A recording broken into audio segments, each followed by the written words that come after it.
हाँ जी, देखिए जो केमिकल काइनेटिक्स चैप्टर है उसमें हम रेट लॉ एक्सप्रेशन कैसे डिटरमाइन करते हैं, because rate law is determined always experimentally. तो उसका एक मेथड है, कई 3 मेथड है हमारे सिलेबस में। तो एक मेथड है initial rate method. Initial rate method में क्या करते हैं, जो भी रिएक्टेंट हम ले रहे हैं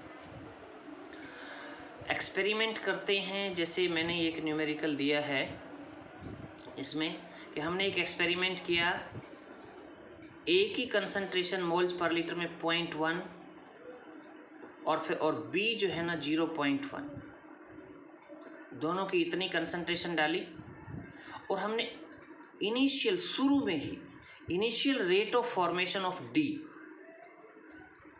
वो हमने डिटरमाइन किया। तो ये मिला 6.0 into 10⁻³ moles per litre per minute. फिर हमने दूसरा एक्सपेरिमेंट किया इन्हीं रिएक्टेंट्स को लेकर के, इन्हीं कंडीशंस में हमने ए की कंसंट्रेशन को 3 गुना कर दिया, बी की कंसंट्रेशन को डबल कर दिया। तो हमने देखा कि initial rate of formation of D 7.2 into 10⁻²। फिर हमने एक और एक्सपेरिमेंट किया, हमने ए की कंसंट्रेशन को पॉइंट जो सेकंड वाला था उतना ही रखा और बी की कंसंट्रेशन को डबल कर दिया। तो rate of formation of D आया 2.88 इंटू 10⁻⁻1। फिर हमने ए की कंसंट्रेशन को 4 गुना कर दिया और बी की कंसंट्रेशन को जो फर्स्ट एक्सपेरिमेंट है उतना ही रखा।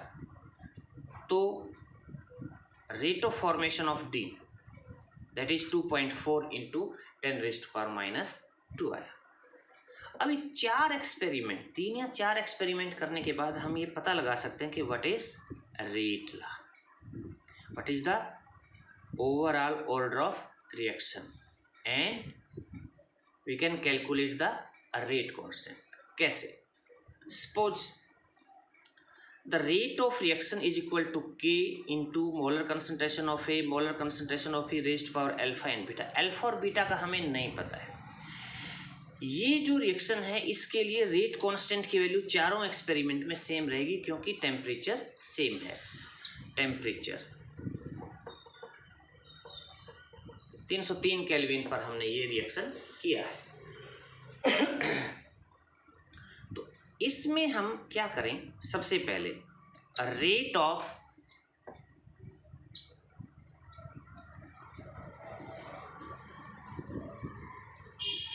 एक्सपेरिमेंट 1 किसके बराबर है, के इंटू ए की कंसंट्रेशन कितनी है 0.1 raise to power alpha. Alpha का हमें पता नहीं है अभी। बी की कंसंट्रेशन कितनी है equal to rate of reaction कितना है 6.0 into 10⁻⁻3। This is equation number 1। इसी तरह से चारों का लिख दो।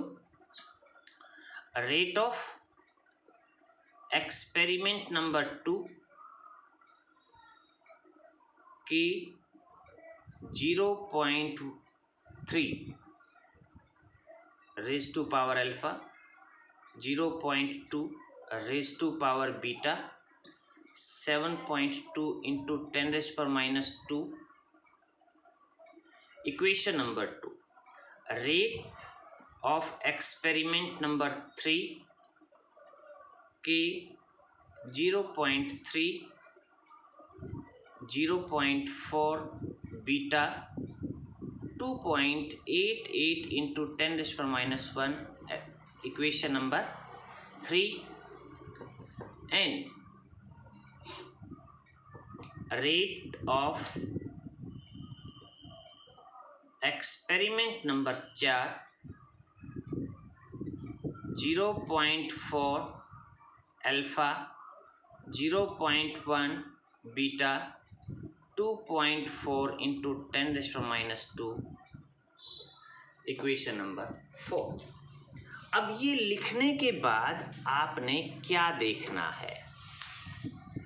सबसे पहले आप ये देखिए, एक ही कंसंट्रेशन किन दो एक्सपेरिमेंट में सेम है।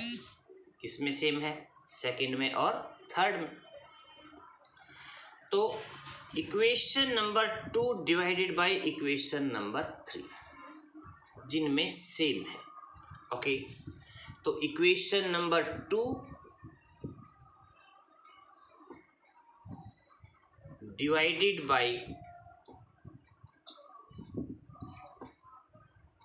इक्वेशन नंबर 3, तो कितना हुआ कि 0.3 raise to power alpha, 0.2 raise to power beta divided by k 0.3 raise to power alpha, 0.4 raise to power beta is equal to 7.2 into 10⁻² divided by 2.88 into 10⁻1। अब क्योंकि के दोनों में सेम है, रेट कांस्टेंट की वैल्यू तो change होती नहीं, सो के से के कैंसल, ये कैंसल, ये बराबर है। तो ये किसके बराबर हुआ? 0.2 raise to power beta, 0.4 raise to power beta, means 2/4 raise to power beta, और you can say 1/2 raise to power beta is equal to, ये किसके बराबर?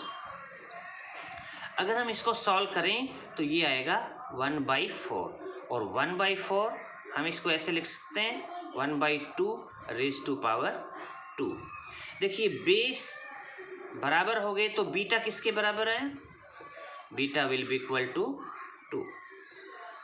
बीटा किसके बराबर है? 2 के बराबर है। देखिए दोबारा से इक्वेशन नंबर 2/3, इक्वेशन नंबर 2 को ऊपर लिखो, इक्वेशन नंबर 3 को नीचे लिखो। के से के कैंसल, ये सेम है दोनों, कैंसल, तो 2/4 मतलब 2/4 raise to power beta, 1/2 raise to power beta, ये किसके बराबर है? 1/4 के बराबर आएगा। 1/4 है तो 1/4 को कैसे लिख सकते हैं? 1/2 रेज़ टू पावर 2। तो बेस बराबर है तो बीटा किसके बराबर हुआ? 2 के बराबर, मतलब हमारा बीटा आ गया। अब अल्फा निकालना है, तो ऐसे देखो जो बी की कंसंट्रेशन है वो किन किन एक्सपेरिमेंट्स में सेम है। एक्सपेरिमेंट नंबर 1 और एक्सपेरिमेंट नंबर 4, क्योंकि जो कंसंट्रेशन ऑफ बी है जब वो कैंसिल हो जाएगा तब हमारा अल्फा आएगा। देखिए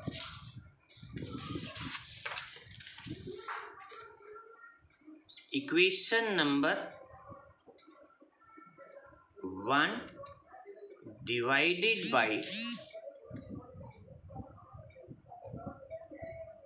इक्वेशन नंबर 4, ठीक है। तो इक्वेशन नंबर 1 कितना है कि into 0.1 raise to power alpha, 0.1 raise to power beta divided by 4 कितना है कि ये 1 हो गया, 0.4 raise to power alpha, 0.1 raise to power beta, ये है 6.0 इंटू 10⁻³ फर्स्ट वाला, और ये है 2.4 इंटू 10⁻²। तो के से के कैंसल, ये कैंसल हो गया, बीटा बी की कंसंट्रेशन कैंसिल हो गई। तो कितना आया? ये 0.1, ये 0.4, 1/4 raise to power alpha is equal to, ये आ जाएगा आपका 1/4। तो ये 1/4 है, ये 1/5, हम इसको ऐसे भी लिख सकते हैं 1/4 रेज्ड पावर 1, तो अल्फा किसके बराबर आ गया? 1 के बराबर आ गया। और बीटा किसके बराबर आ गया था? 2 के बराबर आ गया था। तो रेट लॉ क्या हुआ? Rate law will be equal to k a raise to power 1 and b raise to power 2। ये पूछा था हमने पहला क्वेश्चन। पहला क्वेश्चन क्या है? What is rate law? What is the overall order of reaction?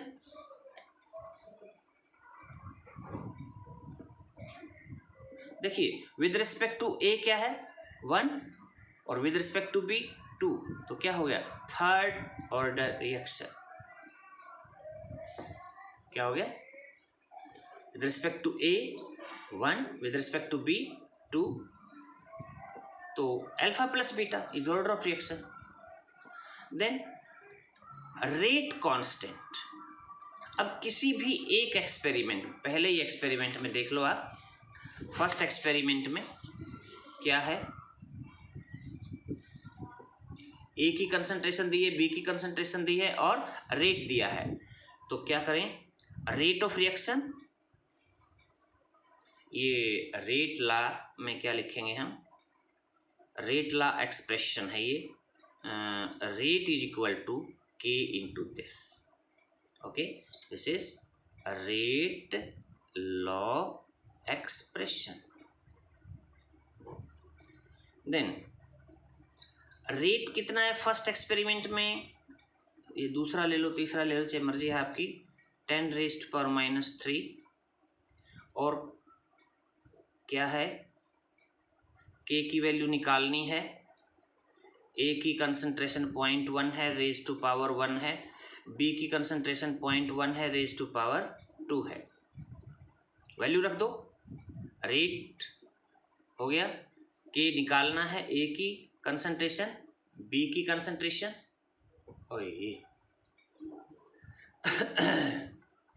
Okay, तो के किसके बराबर? इधर ले आओ इसको। 6.0 इंटू 10⁻³ 0.1 ये आ गया, और ये कितना आ गया? 0.1। ठीक है। देन द वैल्यू ऑफ के विल बी इक्वल टू, बताइए कितनी है? 6।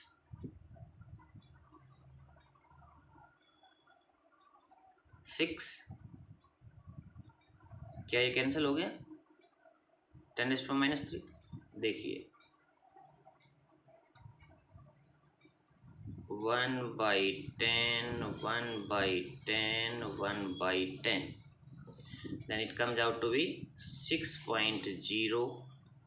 थर्ड ऑर्डर का रिएक्शन है तो उसकी यूनिट्स भी लिखनी पड़ेंगी। अगर आपने यूनिट्स नहीं लिखी तो आपका हाफ मार्क्स कट सकता है। और लीटर स्क्वायर